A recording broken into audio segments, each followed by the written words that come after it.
Hey, finally caught up. Afternoon.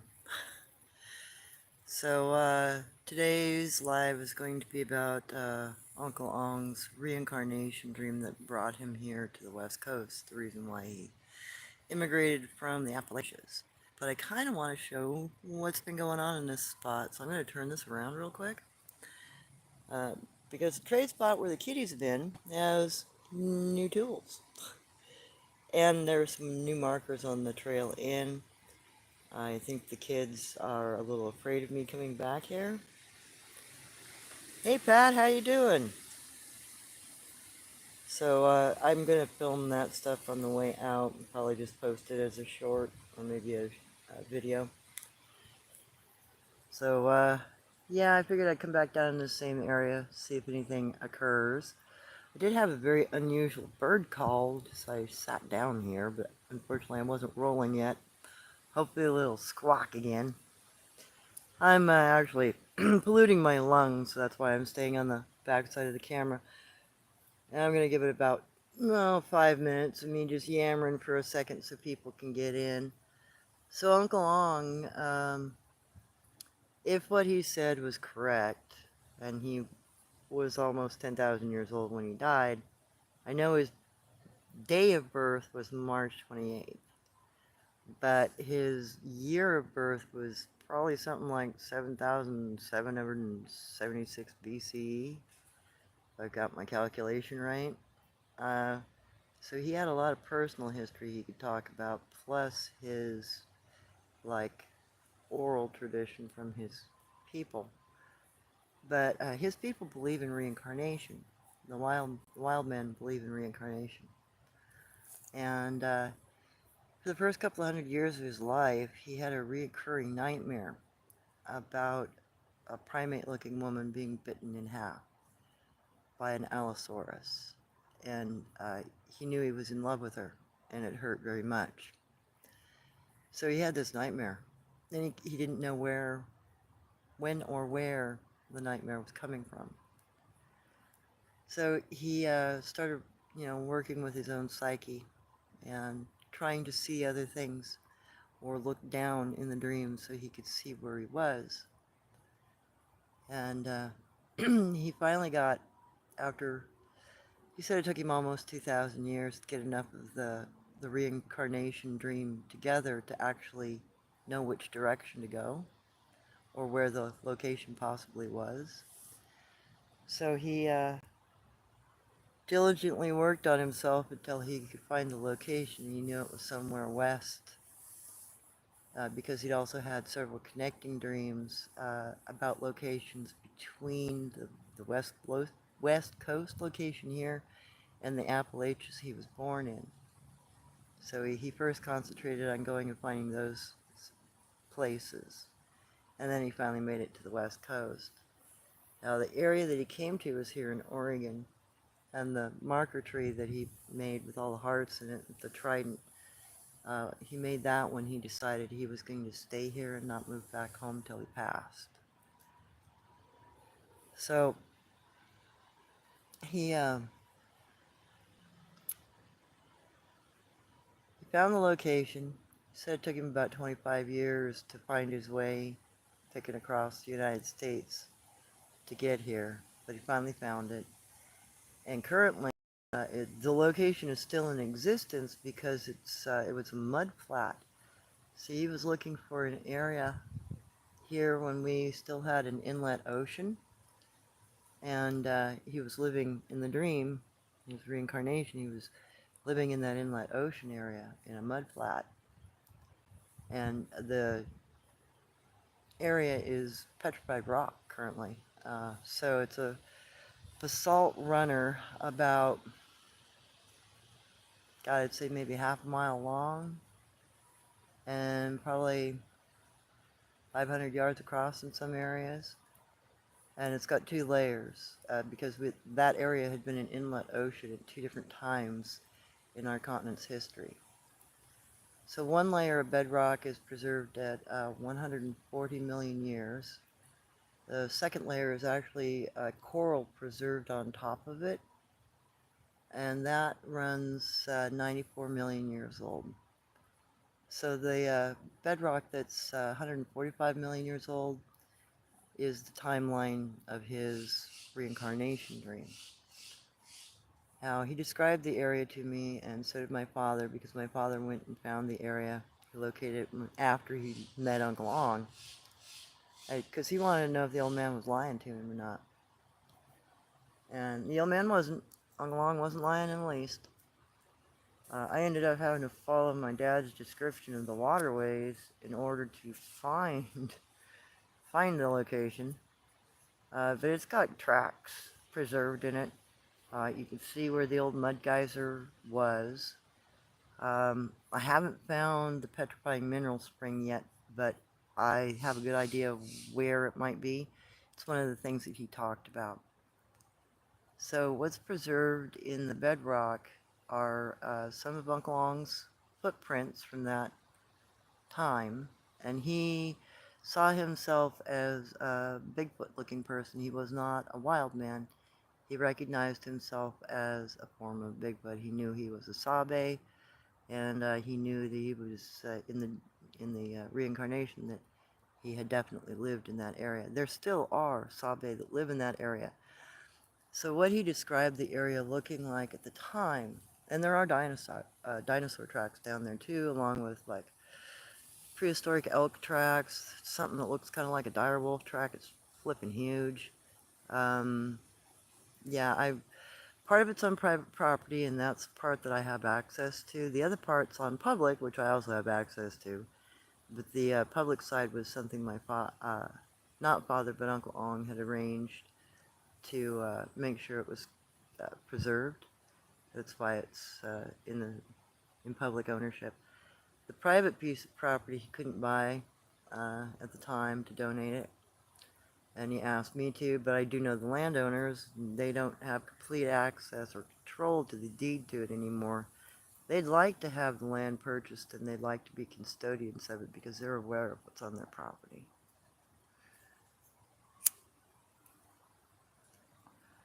So what he described was an inlet finger of a sea that came in through a freshwater, uh, river system. It was quite wide at the time, and there was a lot of marsh grasses. He said the reeds, grasses, and bamboos of the time grew as if they were forests. He said they were huge. The main thing that their diet consisted of was, local dinosaurs. He said they ate dinosaur eggs, and they would catch the smaller, like velociraptors and compy-style dinosaurs to eat, and that they harvested prototaxites, which is a mushroom that grows like a single stalk, has no cap, and in those days they'd grow quite tall. They'd grow 60 feet, sometimes taller. They'd be 3-4 feet in diameter, but the prototaxites mushrooms in the area they were living in, he said only grew 6-8 feet and maybe got a maximum diameter of 4 or 5 inches. The shelter that they lived in, because it was his family, it was he, his wife, and 2 children, 2 boys, in his dream. And they had a reed hut. He said that they made their reed huts very similarly to the huts that the Delta people in Egypt build. He said that they did not cut the reeds, though. What they would do is they would weave the reeds in the floor flat against the ground. They'd find a nice flat area, and then they weave those reeds flat. And then they take the reeds on either side, and they would bundle them together in sections at the top, and then fold the excess back down to create a rain shield, and pin that fold in like like a roof, kind of, to keep the extra weather off of them. But he said the weather at the time was very warm. There was hardly ever anything more than maybe a monsoon season. So this puts it back about the Jurassic period, or Triassic period, excuse me. That's part of the Pleistocene era. And what he described was once he got here, more of the dream came through and he was able to discern his life. Um, so he was sitting in the front of their hut and he was chipping a stone into the shape of a heart because his wife's birthday was coming up and he wanted to give her something. And he always joked, he says, yeah, it was probably the best, worst gift in history. It might have been the first gift in history, but it was a terrible story. So he was watching his wife, maybe 60, 80 feet away from him, harvesting, prototaxis mushrooms, and his two teenage sons. Now their lifespan at this time were only a couple of 100 years, and they're primate people, not wild men in his dream. And I think he said that they looked like Guanche, but they had brown hair and uh, rounder faces. And he says that he's not sure any of that species of Bigfoot have even survived to this day. He couldn't find any of them anymore. So they might be extinct. Anyhow, um, he was working on chipping the stone, and he hears his wife scream, and he looks up, and he sees her in the jaws of an Allosaurus, and he immediately runs to try to retrieve her from its jaws, and he couldn't even get there in time. It had basically bitten her in half and walked away with part of her. And her upper half was laying there, and the shock was so much she was still alive. She was just missing from the hips down. He said he used to tear up really bad. He'd cry, he'd have to stop. So I'm sorry, I'm getting a little emotional remembering how he reacted to the memory. So anyway, he said that they were able to say goodbye to each other, but she didn't live but maybe 30 or 40 seconds.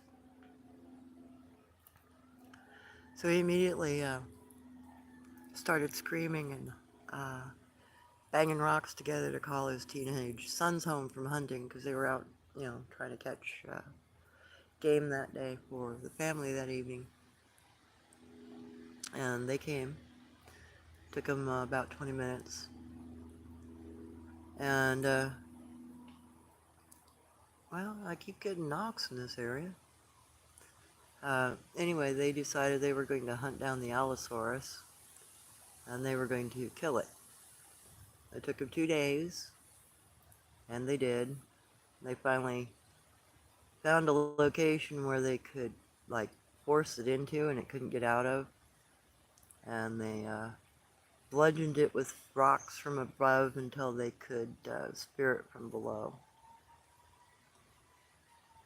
And once they killed it, they ate it. But they also took its heart out, and he put it in a petrifying mineral spring. It petrified it. And the stone that he'd been cutting into a heart shape to give to his wife's gift, he placed in the mud on the spot where she was killed. I found that spot. I have pictures of the stone heart. So he said that in that incarnation he gave the petrified Allosaurus heart to his two sons. And, told them, pass it along as our clan lives and as our tribe grows. Make that a lineal piece that always goes with us. Funny thing is, a couple of years ago, I found it. I found the clan, found the tribal group that owns it. And I haven't taken a picture of it yet. But I'm going to. I'm going to go and film it when it comes, because it only shows up once a year, a certain time of season. Unfortunately, I don't have a vehicle right now, or I could go take pictures of it because it's this time of season that it shows up. It's a marker. That's why sometimes it's very important that you do not take their markers. They have, it's part of their oral tradition, and that is a piece of history for them that they tell their stories on and relay their information over. So keep that in mind if you find something unusual or miraculous and you're tempted to take it. Remember, it might be something important, and maybe you shouldn't take it. So yeah, he had some details about that time. He told me about, what the area looked like in those days, how much it was. He said it was like a big savanna, mostly grasslands in this part of Oregon. Um, there weren't any trees really. There was, uh, you know, reeds and grasses. We had algae. We had the little animals. These little animals. Yeah, he said little dangerous animals. And there were different tribes of them at that time. They traded with people at that time that were closer to the bigger ocean. West of them, not so much on the inlet finger that he was on. And he said that they still use the same stick language and they still use the same hand talking. So for me, with his stories, it's just an oral lore that happens to be cohesively real. I'm going to take a moment to look at some of your statements and questions.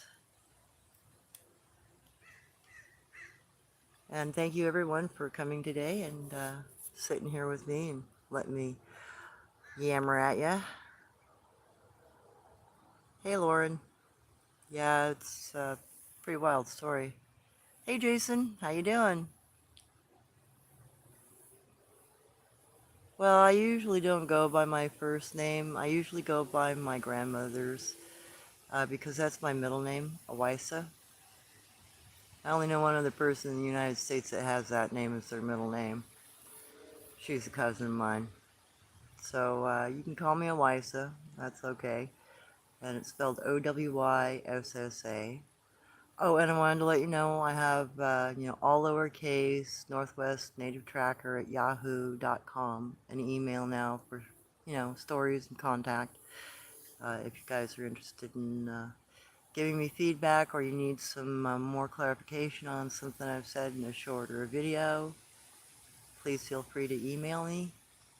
I'm going to have, for my members, once I get members up, I'm going to have a direct phone number available for my high-end members. So if they are having research questions or they want some clarification personally on what I'm giving out, I'd be very happy to help people out that way. I have done that in the past. And I'm also incredibly interested in anything going on here in Oregon that I can get to. Because most of what I've found, if it hasn't been something that, my family has directed me to, it's because people in the area, local citizens, have directed me to, like, things on their property or incidences that they've had or told me stories about, hunting trips they've had or out camping, and then I go investigate and find out that, yeah, 99% of the time, everything they said's true. So I think it's warranted to go look at stuff when people are saying, hey, I found a whole bunch of upside down wigwams up in the woods when I was camping. What does that mean? Oh, it's it's my title, Northwest Native Tracker, no spaces, all lowercase, so it's just NWNATIVE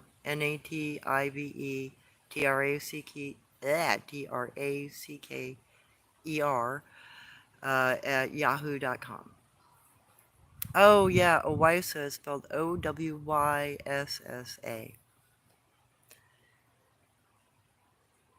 And it means bluebird. and that was, you know, my great grandmother's name. So yeah, the culture, I think, of these beings has stayed relatively the same for quite a long time. And yeah, how you got it? Thank you, Pat. And I hope you don't mind just looking at the woods. We can go over to the river if you want. It's just a few feet away, which I might do here in a little bit just to have a different view. I just don't want the water to get in the way, sound-wise. So Uncle Ong would always tell me stories about that time. I really liked stories about that time. And there is still a small reed thicket left in that area, cane reed. And there is still cross-through evidence of Bigfoot living in that area of Sabe or whatever tribe is down there. And I did get a picture of Gugway on the opposite side of the river down there a couple of years ago, which I'm going to post later today. And I'll post pictures of the heart. And I think I got a picture of where she was collecting the prototaxity from, her handprint, because he said, Uncle Ong said he never disturbed anything. He left it exactly like it was, and he dribbled the mineral water over those two areas so that they would petrify in place. And he figured the rest of it with time would petrify, but if nothing else, those two chunks would be petrified. So I'd really like to find that mineral spring if it still exists. I'd like to drop some stuff in that, see what I could petrify. I'd be interested to know. There are a few springs in Oregon that do petrify. Things are usually high iron mineral content springs. And the mud geyser that's, the remnants of the mud geyser that was down there they told me about, had several different kinds of things coming up out of it. Iron oxide was one of them. Because there's a layer that's, there's several layers. So there's like a cream colored layer that I think might be just pure lime or a variant of lime. And then it's got a layer of green, which I know has got a lot of copper in it. A layer of blue, which I'm not sure if that's a clay mineral like woad, because woad is blue clay and it's broken down like plant material that turns blue, inks out blue when it decays. There might have been plants in the area at that time that would have done that, but I don't know. And then let's see, so there's a green layer, a blue layer, the tan layer, and then there's a kind of a pinky, almost corally colored layer in some places. I know that's high iron oxide. And I know that the group down there deals in two products currently. They create a sponge ball out of what you call maidenhair algae. And it's used as a water collection device when they're out in the woods. Initially, they'll gather a ball that's probably the size of a basketball, and then they'll rinse.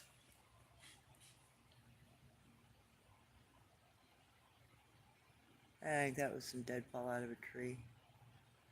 At least I hope it wasn't anything get thrown at me, but it looked like it was coming down straight, not at an angle. Not uncommon. These poplars are getting pretty old in this area. So the two products that they deal in is an algae ball. Starts off bigger, about the size, once they roll it into a ball, about the size of a basketball, and then they rinse it until it's clean, and that reduces it to about the size of a softball. And what you do with them is once you've dried them out, you can set them in any kind of little seepy, sumpy point. And when you pick the ball up, you turn it over, you can drain clean water out of one side. It works as a natural filter. As the balls get smaller, because they'll use them until they're about the size of a nickel, and then they'll throw them away or lose them. But they'll set them in like the top of a little water gather spot, like a sump spot at the bottom of a tree or the top of a little broken tree that has been, aged out, where water collects, rainwater collects. They'll put those little sponge balls in water places like that where they're foraging, so they'll just take a little, pinch of water, and they carry that little ball with them wherever they go through the forest. It's one of their survival tools. And then calamine lotion, because I've seen grinding of the high lime and iron oxide layers. So they'll take those two and they'll grind those two materials together. And I know that's a cure for poison oak, because that's calamine lotion. Those are the two ingredients for calamine lotion. And if you add like a low acid to it, like lemon juice or whatnot, you can actually use it as a hair stripper too. Lime and lemon will create a depilatory, a hair removal cream, kind of. So, evidently they trade in those two things. And, when you start reading ancient histories and you look into, really old documents, you'll find, you know, cures are talked about coming from people that live out in the woods. And, you go out and you learn these things from other people. Who knows what that really means, unless you have a good description. Let me see if there are any more questions, or any questions at all yet. Yes, Lauren, on my native grandmother's husband's side, I am part Maya. And I, I had to learn a little bit of their culture and some of their stories related to the Comazots because of the nature of the medicine that they practiced. And that's the reason why my mother's turnout was guided by her paternal grandmother, because she was a Mayan woman and understood the Comazots stories and understood how to communicate with the Iska, or what you call Junasqua. That's why my mother's turnout was done around a family group of Junasqua. And in fact, the picture I posted of that grandmother with the black bonnet on, pointing at the ground, at the cedar, or at the image on the ground. Anyhow, not only is my mother in that picture, but several of the Junasqua individuals that she did her turnout with are actually also in that picture, and I know exactly where she is, and I know where they are. It'd be interesting to see if anybody else could find either her or them in the picture. It's the old black and white one. That was taken about, 1928 or 1930 with an old box camera.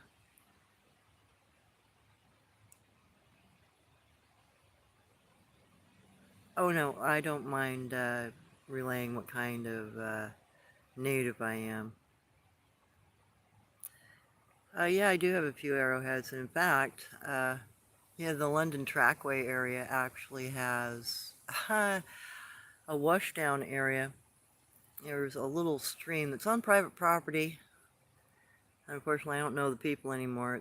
It's changed hands, so I don't know anyone out there anymore. But I used to go up and I'd collect arrowheads because there was a Clovis people settlement down around the London area, around that trackway area. So you'll find really beautiful agate. My God, I've got one that's so nice. And it's complete. It's just gorgeous. It's yellow agate with red stripe through it, and it's kind of clear looking. And it's Clovis Point. Oh my God, it's so beautiful. When I find it, I'll show you a video of it. And then east of here, there's another. I think that might be Clovis. Might have been a Clovis encampment, but it has 3 different tool types. Washing down in another stream that I've just been made aware of. Just a couple months ago, one of my coworkers said, "Yeah, oh yeah, I go up and I collect arrowheads and spearheads and stuff, and these are the types of things I'm finding." And I'm like, wow, I really want to go check that out because I've heard about, the Clovis points being found up there. But some of the other stuff that he was mentioning, I hadn't heard about before. So I really want to go up to that area and see what's up there. Unfortunately, I may not be able to do that this season.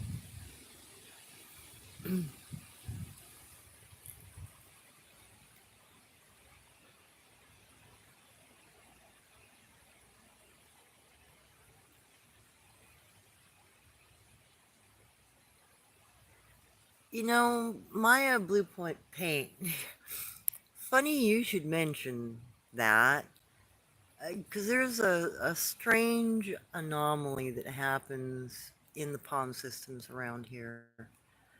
And I noticed it, like, initially the bear people set was actually pointed out to me by a friend of mine who hooked me up with a property owner who had, like, for 3 generations owned the same piece of property, collected fennel off their property down in their little marsh area. And the uh, the bear people's bed system's been there all 3 of those generations. So my friend introduced me to the landowner, and I met up with him. Ooh, I want to say 87 or 88, and he showed me where the bed system was, just up right above where he collected fennel. And he said that for generations they've always known it was there.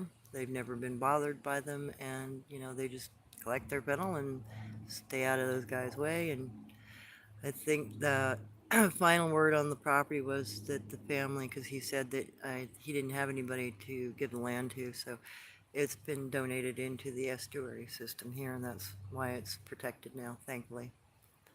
That's the other thing. I'm actually very interested in trying to protect some of the locations that I'm aware of, because when you see them, you're going to be blown away. I still can't get over some of the stuff that I've found in some of the locations where Sabe people live. It's amazing, to be honest. It's quite amazing. And I'm not talking just like wood structures. I found some stone structures too that are really wild. But anyway, so in this estuary area during the fall, and in the area where the stone was thrown, there's a bunch of what looks like blue clay, and it looks like it's been watered down, like it's been like somebody was grinding and mixing. But I can't find where it was ground at. I haven't yet, anyway. I haven't found the tools that it was ground with. All I found is where it's been poured. Now, it's too light for just being woad, because woad is almost like cobalt blue in color. It's really dark. So I'm wondering if it's another type of mineral that they're using. So what I have noticed is where there are like beaver, because there is a little beaver dam in this area. Over the beaver's home, now just this last 2 days, it wasn't there yesterday, was there today. This blue clay mixture had been poured over the beaver home. And then 4 or 5 days ago, in the sit spot that I normally film from, was this same clay mixture kind of poured in different locations. I noticed that the locations that it was poured at was where the frogs normally sit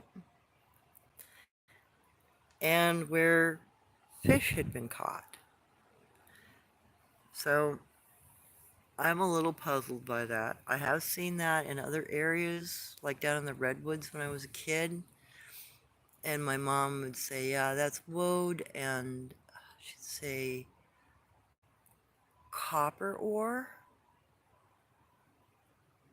So they would mix, she said that some of the Sabe people would make a mixture of woad and copper,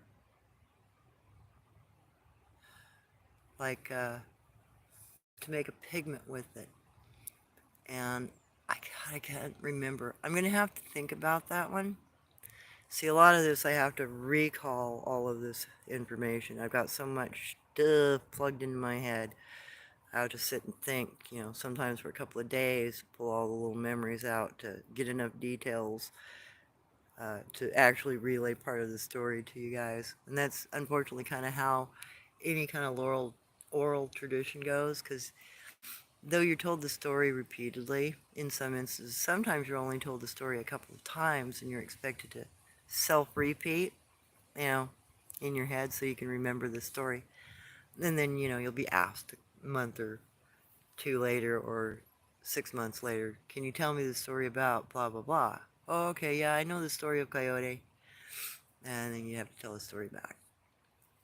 Especially when, you're not in a tribal system, you're with just your family group, then you kind of have to keep your oral tradition alive by retelling it to each other or yourself.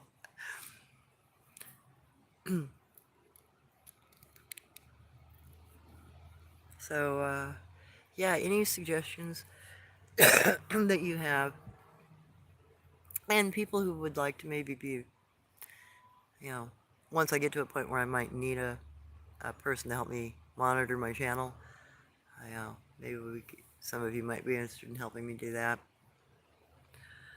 Um, so yeah, I would also be very interested in the kinds of things you might like to get as benefits as members, because I do want to try to fundraise to get some things done. I do want to get a DNA test kit that I've looked into. It's out of, let's see, New Guinea? New Zealand. New Zealand is where the testing company's at. And it's a really good set of kits. So it's a kit that you can use to magnetically collect DNA out of dirt, or you can use it to do the same thing in water to collect DNA, and you can also send them direct samples, or you can do smears of samples. It's a 10-day turnaround on each processing, and most of it's automated. And you can specify that you're looking for unknown species. But unfortunately, 100 of these little DNA pack kit is $1,200. Not something I can throw around with ease. But, if I can raise some money, I might be able to get a test kit like that. I'm pretty sure I can get close enough to these things to get enough DNA to get some good DNA evidence. Let alone some of the stuff I've already collected. I mean, I've got 2 hair samples. One I visually confirmed during my turnout as coming from a Bigfoot, Sabe person, because I snuck up on him sleeping in a cave. And he was just in a little bubble cave. And the wind shifted on me. I'd done this a couple days in a row. And the wind shifted on me this morning. He caught scent of me. He woke up. He jumped up too quick and he bumped his shoulder and his head on the top of the little bubble cave before he left. And I noticed the hair hanging as soon as he bumped his shoulder.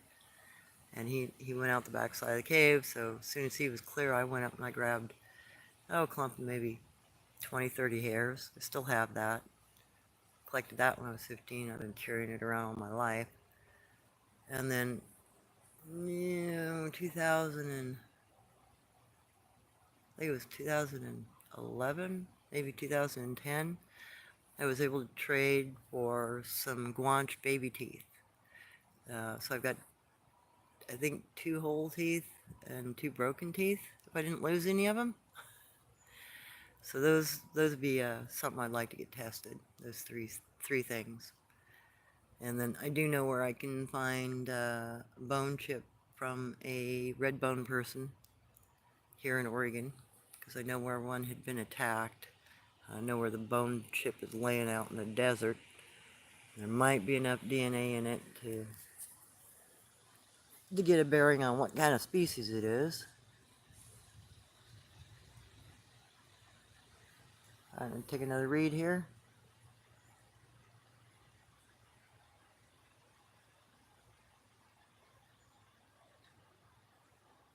Brandon, there was a certain protocol for introducing yourself in Native American culture. Should a person follow the same protocol for them? If you are referring to the, hey, you need to introduce yourself, I'm here to visit, make your statement of why you're there, your purpose, you're not going to mess with anything. Yeah, they do the same kind of thing. Uncle Ong said the best invention that man ever created was the doorbell, because you don't want to be walked up on, so you always announce yourself. These people appreciate the formality of introductions, and they do respect that. They understand prayers too. So if you pray for their family, they understand that you're wishing them well, so to speak. So yes, by all means, they do understand our culture native-wise, and you can utilize that. They will get it. And a lot of the gift exchange too that you do for powwow and normal trade, that they understand a lot of that as well. So you can also apply that if you're native and you're aware of those things. Hopefully I'm not dying out here and towing too much. So you got any questions? I know I'm kind of keeping it low. I don't really want to be a big boom on things. My thing is not to become famous over this. I'm not interested in that. I'm very interested in getting this information out. So please feel free to make libraries of this information. Download this stuff. Keep it. If my site ever goes down, make sure you got the information so it can be reposted later. Especially if you can verify any of the stuff. I would rather that this gets put into kind of our daily conversations as researchers and people who think about, what potentially is out there. Are these lost tribes? I think they are. Everything I've noticed about them, though they look like primate humanoids, they act very much like tribal groups of people. They live in family groups. They interact in family groups in the same kind of mannerisms that we do. They trade with each other. They babysit each other's kids. They interact between groups. They trade between groups. They marry between groups. Um, a lot of their behavior is very tribal-like. Some of them are more heavy on the tool use, but they all seem to trade. They'll have a goods or products that they trade with each other. So there's a social structure that brings, Dogmen and Janaskwa and Oma and Guanch and some of these other tribes. I think they all trade with each other. And there are a lot of mixed groups up here in the Northwest. Like south of me, about 50 miles around the Dogman area, where I lived with one near me, uh, out of the 11 individuals, 6 of them were Oma. I think one of them was a Guanch, and then there was the Dogman that was with them. And those are the ones that I was able to see out of the 11 that I knew about.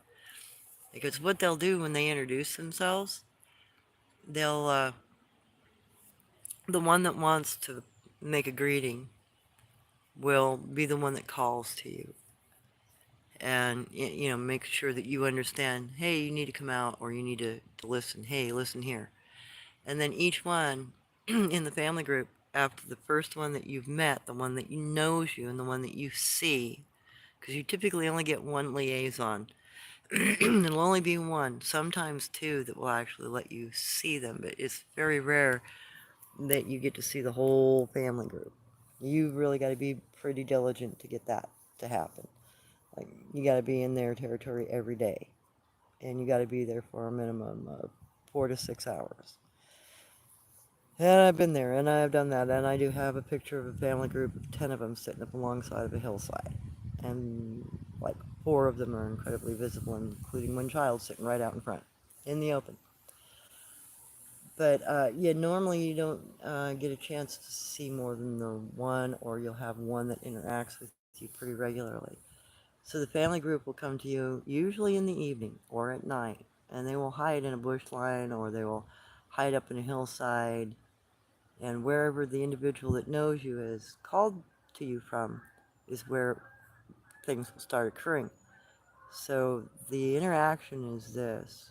You'll get a knock, and or a tap, and I always say, aho, niraba, or I'll say, kiwa, niraba, hi friend, to be polite, and I snap back. If you forget to greet any one of them, you've ignored one of them. Very bad form. If you do that, that individual will get maybe angry at you, they won't want to talk to you, they won't trade with you. So be very, very careful and make sure that you hear everyone, even if they're little tiny ones. They might snap just a little tiny something at you. You can barely hear it. But when this process is going on, they'll do this in sequence. So the one that knows you will introduce themselves. They'll tap. And then the next one. And they'll go on usually in a line, because they'll usually line up in an area to do this.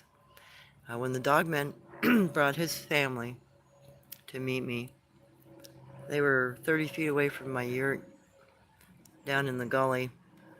A couple of them I could see standing. I could just see the tops of their heads. But some of them chose to sit down or were in the background to such a degree I couldn't see them. And all I had was just my front porch light to try to see him, and that didn't really give me enough light to see much. I could see him silhouetted, though. He was, like 30 feet away. Always hanging out by a tree looking at me. Fucking dog. Anyway, he'd, made sure I didn't miss anybody. And I almost did miss one of them, and he kind of at me. Like, hey, remember the kid over here. So yeah, you have to be kind of formal. You have to recognize each one. Because if you don't, you might be offended. So that's something to keep in mind. Do that kind of formal. And the other is they will write out birth invitations in great big kanji. I have found 2 in my life. And I have had pictures of one of them, but unfortunately, 4 years ago, I had a data dump of 1,200 pictures, and I lost that picture in the data dump. Stuff didn't transfer between computers. It decided to wipe them instead. So anyway, or devices, I should say. I gotta wait until I can find another one. But the kanji, excuse me, is written out. It's like, they'll write it out like 3 feet wide and 4 foot long. And it's a very formal, katakana style writing that they use for the invitation. And it will say, big party happening tonight, or blah, blah, blah, blah, blah, whatever date. Because they do have a cyclic lunar date system that they use. And then it will say, bring baby gifts in the invitation. I hope I can find another one of those soon. Anyway. And I did have the first one that I found, I had it translated because it was so complex I couldn't quite figure it out. And I had copied it, and I took it into a Chinese student I knew up in Washington at the university, and asked him if he could translate it better than me. And he said, "Oh my God, these people, who wrote this?" And I said, "Well, I wrote it. It's a copy." And he says, "What is this, Edo period writing? They're very formal. I feel like I'm trying to translate something for the emperor." I'm like, "Well, I don't know, but, I'd love to know what it says."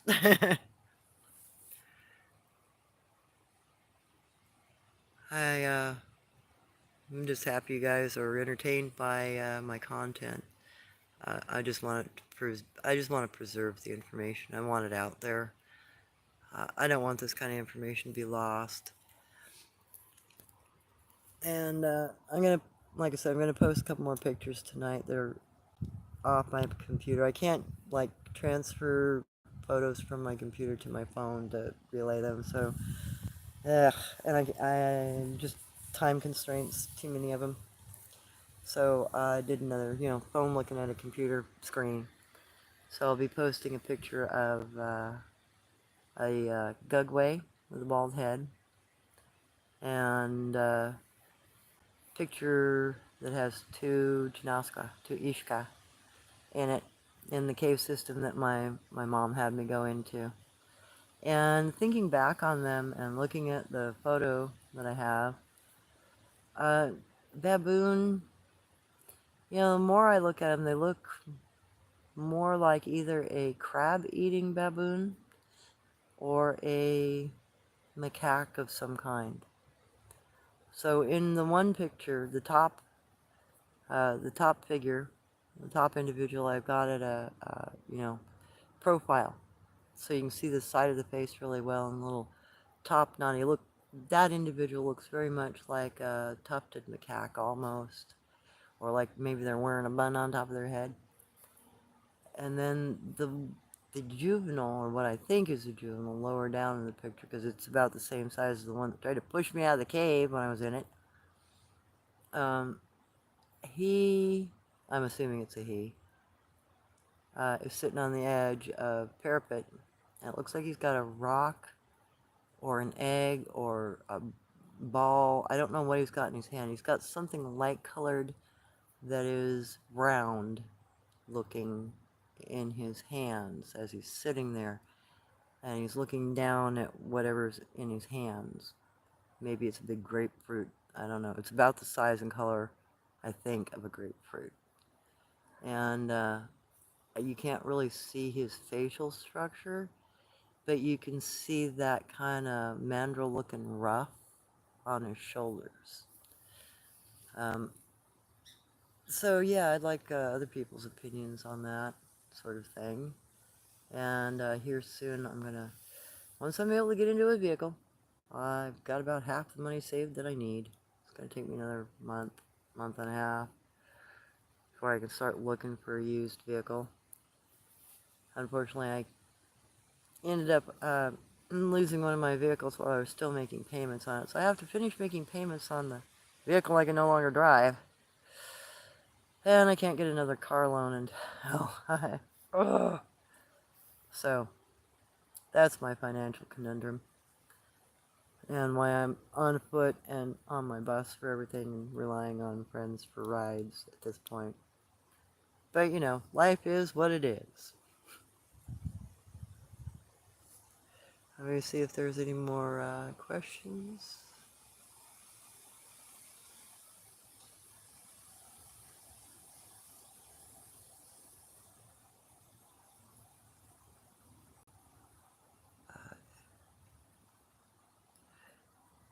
Yeah, I will.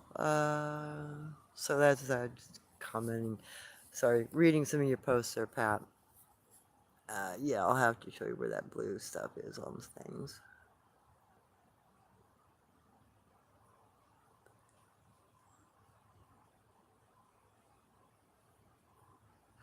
Oh, really? I didn't know they had. I didn't know the Catawba or Catawba. Yeah, okay, Catawba. Catawba. Okay, Catawba. My gosh. I can't spell or read or think. Sorry, it's been a long week already. I did not know that they use blue clay for pipes. I know that some of the natives in this area used to use terracotta, and east of here, about an hour's drive, is a really big deposit of some really nice, fine terracotta. Oh, and you're in South Carolina. Oh, okay. North Carolina.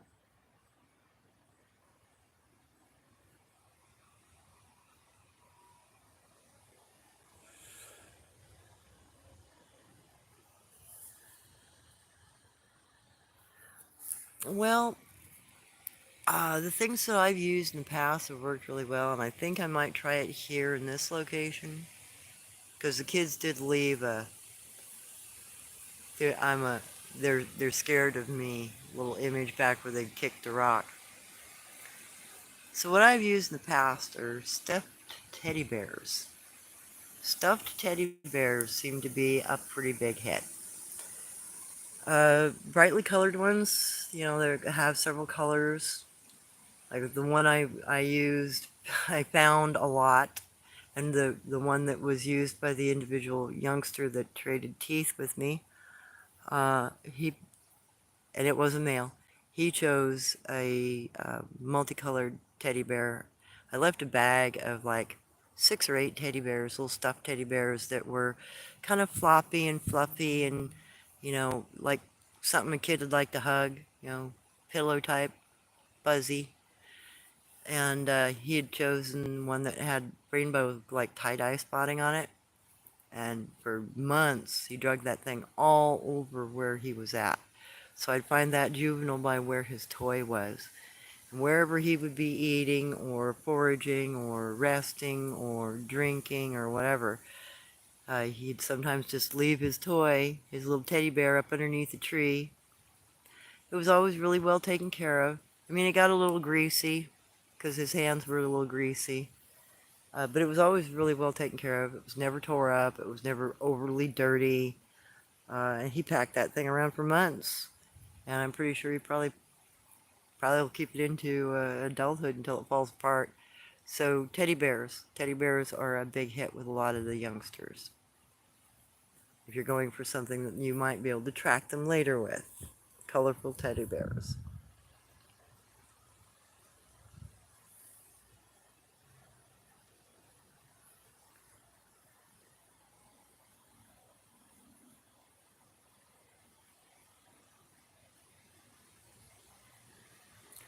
Yeah, been a long time, huh?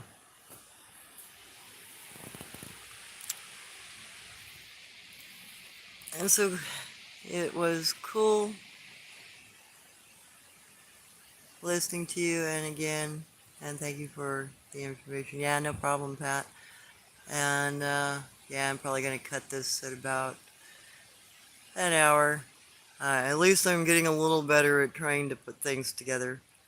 Um, and anything that you have question-wise, like I said, if you need clarification on anything in my videos, or you want me to go into more depth on stuff, because I'm just trying to get, a bit of a schmatter out, and try to get as much of the local information out, so that those of you who are doing your own research, you'll have something you can go, hey, yeah, I've seen that, I know what that's about. You'll have some comparative, somebody actually giving you a little bit of information that might help you further your own research and your own interest in this topic. And, I think it's better that we collaborate by extending a little information. I'm not, like I said, I'm not interested in fame off of this. I'm just interested in preserving my oral tradition and the things that I've been taught, the things that I've been exposed to. I mean, I've had a pretty unique life compared to most people, I think, so might as well throw it out there. And, I'm sure other people have had some pretty unique experiences.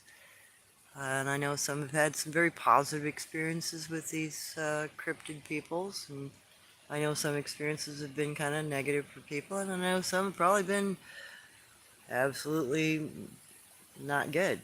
Because, some cryptids might be harmful to us. But I'd rather that people are informed of the ones that are not and the ones that are, so that we can have a better understanding and make better judgments about what we're doing in the woods and what we might offend or what we might not offend. So yeah, and some of the advice I've given in the past, like I had a hunter friend that used to get his game stolen from him, and he'd get messed with, and his tent would get tore up if he was out trying to camp and hunt. I told him just leave something, bring him a 6-pack and leave a hind haunch. He started doing that, and he didn't get bothered anymore. They let him have his deer. And I've also counseled people. I mean, I've gone to some people in this area who've had problems with their homes being slapped, and they're getting disturbed. And part of the job of my style of, my family's type of medicine person, we're dog soldiers. Part of the dog soldiers' schooling is that you got to go make peace between tribes. You are supposed to be there as an intermediary. So that was part of what I was trained to do and taught to do is, go make contact if there is a situation that might turn bad. You go out and make sure it doesn't turn bad. Well, the individual that had had the issues bought property that had been abandoned for 17 years. And the Bigfoot that were out there, the Sabe that were out there, wanted to know, are you going to share anything or are you just going to move in on us? So we found out that they just needed water. They were concerned that they wouldn't be able to come down and drink water out of the little pond there anymore because it's fed off of a well. So we communicated to them that nobody was afraid of them. It's okay if they came down and drank water. And nobody cared. And the house hasn't gotten slapped again since. So sometimes it's a real simple agreement that needs to happen. So that's the other thing I do occasionally. Especially if it feels like it's something I can, actually achieve. I'll go and deal with it.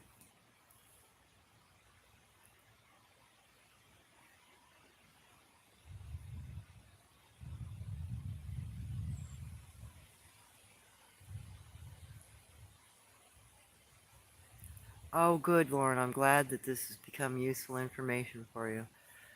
And I think I'm going to try to start theming some of my lives for, like, particular types of evidence and how to find it or where to find it if I haven't gone into what I think is enough detail.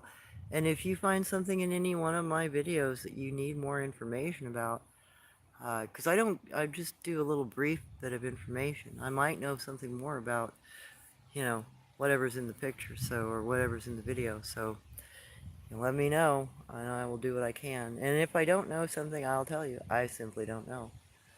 Other than that, I'll give you any information I have, and if it's something I think I can maybe figure out, maybe I'll ask you a few questions, try to get some clarification if I don't quite understand what's, being talked about, or maybe it's not being said in a way I can relate to the topic. But, I'll do my best to give you some insights.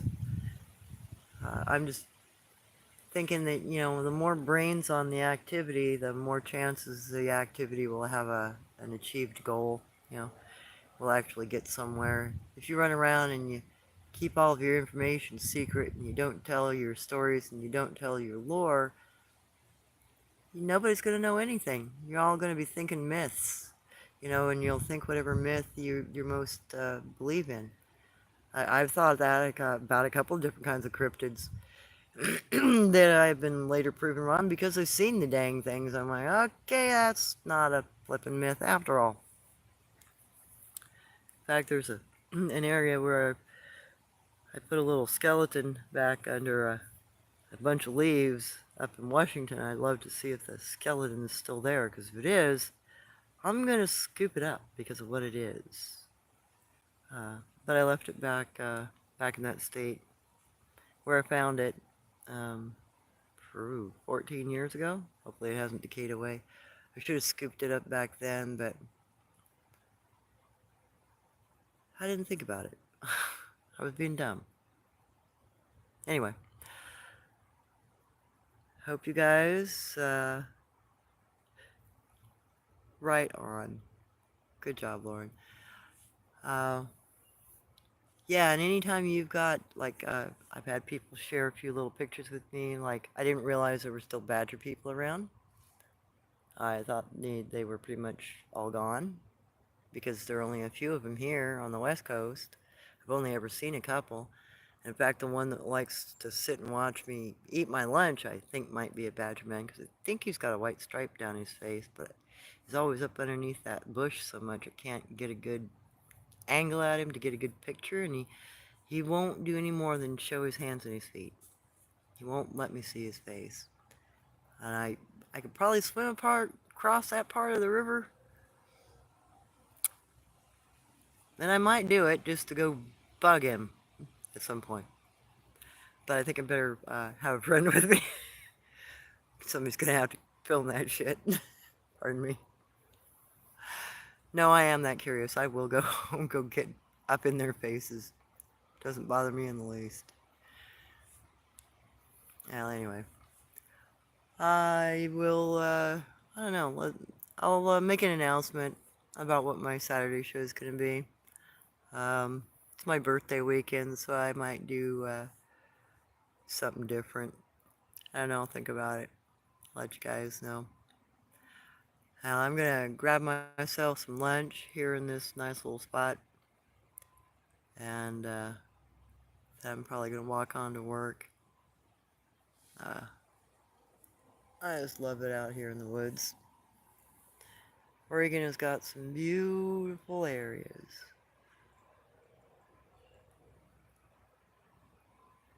So, y'all have a great day, and stay safe. And remember, when you're tracking Bigfoot, their trails look like gorilla trails. You can go to any zoo that has a natural habitat for gorillas and see the exact same cross trailing. And that stays the same whether or not you're tracking a dogman, a guanche, a gugway, whatever. Their movement trails will look like gorilla trails.